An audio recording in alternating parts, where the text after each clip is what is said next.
Video अन्तिमसम्म हेरिदिनु होला र आफ्नो प्रतिक्रिया जनाइदिनु होला। हेलो गाइज, नमस्कार। Welcome to my YouTube channel ID Amar diaries. भिडियोहरू नहालेको पनि धेरै भएको थियो। रेगुलर भिडियो हाल्छु भनेर खोलेको च्यानल हो। च्यानल चाहिँ तर कन्टेन्ट हुँदा पनि भिडियोहरू चाहिँ हाल्न सकेको छैन, हाल्न पाएको छैन। किनकि मलाई मात्र हुने हो कि तपाईँहरूलाई पनि हुन्छ? साँच्चै कन्टेन्ट हुन्छ, म भिडियो हाल्छु, यो विषयमा बोलेर हाल्छु या यो कुरा देखाउँछु भनेर दिमागमा चाहिँ हुन्छ, तर चाहिँ खै के कुराले रोक्छ के कुराले रोक्छ। मलाई मात्र हुन्छ कि तपाईँहरूलाई पनि यस्तो कुरा हुन्छ? मेरो चाहिँ ल्याक अफ कन्फिडेन्स है, किनकि क्यामेरामा बोल्ने बानी नभएको कारणले गर्दाखेरि चाहिँ मलाई चाहिँ खासै भिडियोहरू बनाएर हाल्ने अझै पनि मेरो चाहिँ त्यो कन्फिडेन्स चाहिँ बढेको छैन है। एक दुईवटा भिडियोहरू चाहिँ हालेको छु, तर के हाल्ने भनेर त्यो सोच्न पनि धेरै सोचिन्छ। अनि प्लस अब अनि के यो हाल्छु है भनेर दिमागमा चाहिँ आउँछ, धेरै कुरा आइरहेको हुन्छ। अनि धेरै कुरा आउँदा पनि कहिलेकाहीँ चाहिँ अब खै के कुराले रोकिदिन्छ के कुराले रोकिदिन्छ। मलाई मात्रै यस्तो हुन्छ कि तपाईँहरूलाई पनि हुन्छ? च्यानल चाहिँ कन्टिन्यू चलाउँ, कन्टिन्यू चाहिँ ग्रो गरौँ भन्ने इच्छा चाहिँ थियो। अब यो साइनेस भनौँ कि अब क्यामेरामा बोल्ने बानी नभएको कारणले गर्दाखेरि चाहिँ यस्तो भएको। प्लिज तपाईँहरू कसरी आफ्नो चाहिँ कन्फिडेन्स लेभल बढाउनु भयो, कसरी चाहिँ भिडियोहरू बनाएर हाल्नुहुन्छ, मलाई चाहिँ कमेन्ट गरेर सजेसन दिन सक्नुहुन्छ, मोटिभेट गर्न सक्नुहुन्छ। खासै त्यस्तो केही कुरा त छैन। हाम्रो यहाँ चितवनमा चाहिँ पानी परिरहेको छ है। बिहानबाट पानी परेको, अहिले पनि पानी नै परिरहेको छ। ठुलो झरी भनेर ठुलो झरी चाहिँ आएको छैन, सामान्य पानी चाहिँ परिरहेछ, चिसो भइरहेको छ। र चितवन बाहिर यात्रा गर्ने सोचमा हुनुहुन्छ भने अलि विचार गरेर चाहिँ बाटोको अवस्था बुझेर मात्र यात्रा गर्नु होला। र आज खासै त्यस्तो केही कुरा त छैन भन्नुपर्ने कुरा, तैपनि एउटा भिडियो चाहिँ बनाएर हालौँ न भनेर गरेको हो। तपाईँहरूलाई कहिलेकाहीँ हुँदैन जस्तो कि मन एकदम अशान्ति हुने होइन, छटपटी हुने, र मेरो चाहिँ सबै कुरा सकियो, अब चाहिँ बाँकी केही रहेन भन्ने जस्तो हुन्छ कि हुँदैन? त्यस्तो भयो भने तपाईँहरू के गर्नुहुन्छ? के कुराले चाहिँ तपाईँको मन शान्त बनाउँछ? चार्ज पनि सकिन लागेछ। आज चाहिँ पानी परिरहेको थियो। पानी परेको बेलामा चाहिँ मलाई ब्ल्याङ्केटमा गुटुमुटु भएर फिल्म हेर्न साह्रै मनपर्छ। तपाईँ हजुरहरूलाई पनि मनपर्छ भने कमेन्टमा एस लेख्नुहोस् है। अनि केही कुराहरू सेयर गर्नु मन लाग्यो मलाई चाहिँ, छोटो मिठो केही कुराहरू सेयर गर्छु ल। भिडियो अन्तिमसम्म हेर्नु होला। मन परेमा र तपाईँको विचार के कस्तो लाग्छ, तपाईँको विचारलाई चाहिँ कमेन्ट मार्फत व्यक्त गर्न सक्नुहुन्छ।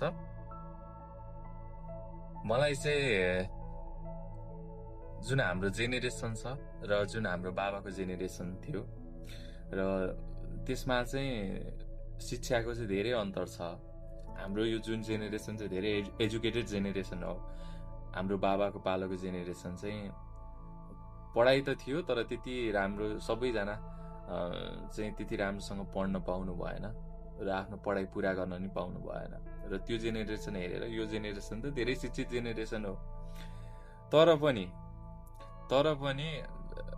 हाम्रो बाबाको जेनेरेसनमा चाहिँ कुनै पनि समस्याहरू आउँदा, जति नै ठुलो समस्या आउँदा, जति नै परिस्थितिहरू एकदम विषम हुँदा, जति नै परिस्थितिहरू चाहिँ एकदम जटिल हुँदा,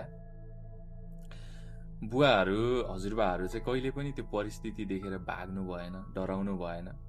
तिनीहरूको सामना गर्नुभयो, एकदम निडर भएर छाती फुलाएर तिनीहरूको सामना गरेर हामीलाई यहाँसम्म पुर्याउनु भयो। र उहाँहरू पनि चाहिँ अगाडि बढ्नु भयो।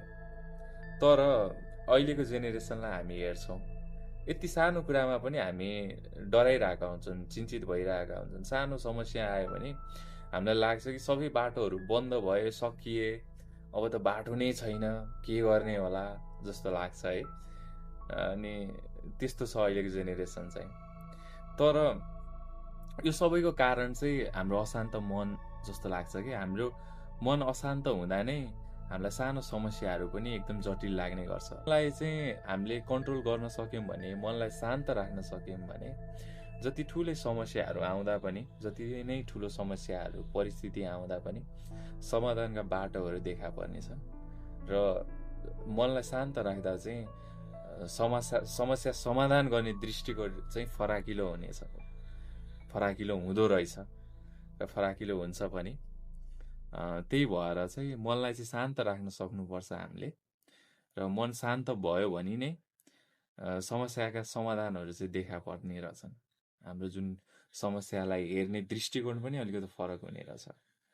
तर मन अशान्त भयो भने हामी चाहिँ हतोत्साहित हुने, डराउने, अब चाहिँ सकियो, अब के गर्ने, कसो गर्ने, टेन्सन मान्या छ, कपाल झार्या छ, होइन?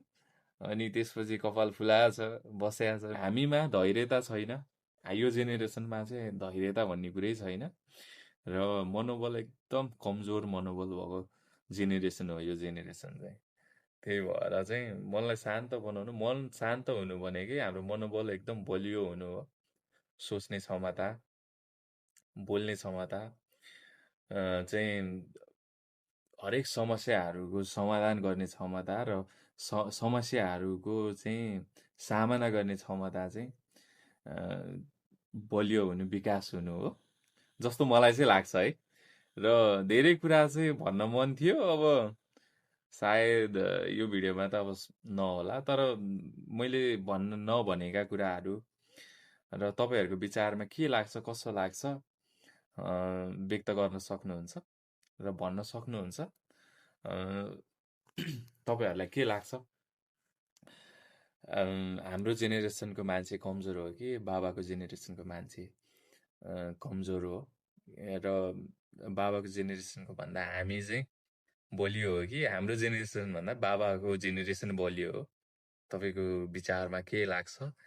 प्लिज कमेन्ट गर्नुहोस् र आफ्नो विचार राख्नु होला है। सब्सक्राइब गर्न नभुलिदिनु होला, लाइक गर्न नभुलिदिनु होला र भिडियो हेरिदिन नभुलिदिनु होला। भिडियो जे जस्तो भए पनि हेरिदिनु होला र नराम्रो लागे पनि हेरिदिनु होला। अनि यो भिडियोलाई अझै कसरी सुधार्न सकिन्छ, अझै कसरी राम्रो बनाउन सकिन्छ, प्लिज कमेन्ट गरिदिनुहोस्, प्रतिक्रिया जनाइदिनुहोस् र प्लिज सपोर्ट गरिदिनु होला है।